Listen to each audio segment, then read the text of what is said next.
penderita gagap dapat dihipnoterapi? Ya, dapat. Sebelum kita melakukan hipnoterapi, kita cek dahulu ya, apakah gagapnya itu karena hardware atau software. Hardware itu berkaitan dengan lidah dari orang yang gagap.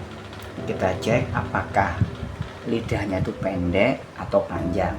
Cara untuk melihatnya, teman-teman bisa berkonsultasi ke dokter, bisa cek secara umum. Kalau lidahnya dijulurkan bisa melewati bibir dan terlihat di luar, maka termasuk lidahnya tidak pendek. Terus yang kedua, setelah Anda berkonsultasi kepada dokter tentang terkait dengan bentuk lidah, kemudian hal-hal yang berkaitan dengan terapi bicara, itu kan secara hardware ya, secara fisik. Apabila tidak ada problem di fisik, nah baru teman-teman dapat cek ke hipnoterapi secara software, yaitu apa? Program pikiran. Di awal-awal kami belajar hipnoterapi, kami membaca sebuah riset yang menyampaikan bahwa ada seorang yang menderita gagap itu karena ada dendam, benci, kemarahan dalam hatinya kepada seseorang. Jadi rasa marah itu terjadi ketika dia itu SD, kemudian diterapi oleh profesional hipnoterapi. Pada saat diterapi itu ketahuanlah akar permasalahannya. Ketika dia kecil, dia dihina oleh temannya. Nah, penghinaan oleh temannya itu tersimpan di memori bawah sadar, sehingga dia marah sekali. Sehingga apa? Kemarahan yang tidak terungkapkan, terlampiaskan itu berdampak menjadi gagap. Jadi ketika dia berbicara, sulit sekali berbicara. Itu yang pertama. Kemudian setelah diteliti, dicari akar permasalahannya, diterapi, ketemu. Teknis terapinya nanti kita jelaskan pada saat sesi kita ketemu ya.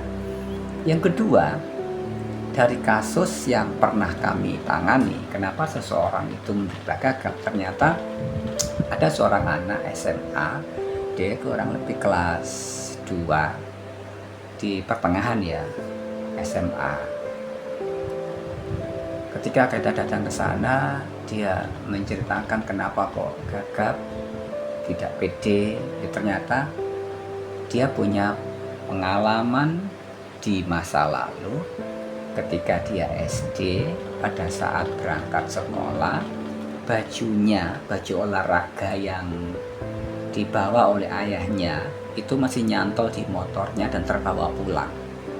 Sehingga ketika dia waktunya olahraga, dia nggak bawa kaos olahraga, seragam olahraga, sehingga dia dihukum. Nah, dihukum oleh gurunya itulah yang membuat dia tidak percaya diri dan sulit atau gagap ketika berbicara. Untuk kasus yang lain, ada lagi seseorang yang pada saat berbicara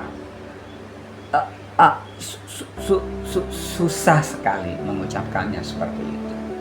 Dan pada saat kita lakukan home visit, kita terapi di rumahnya, pada kondisi trans, kami meminta klien untuk bernyanyi.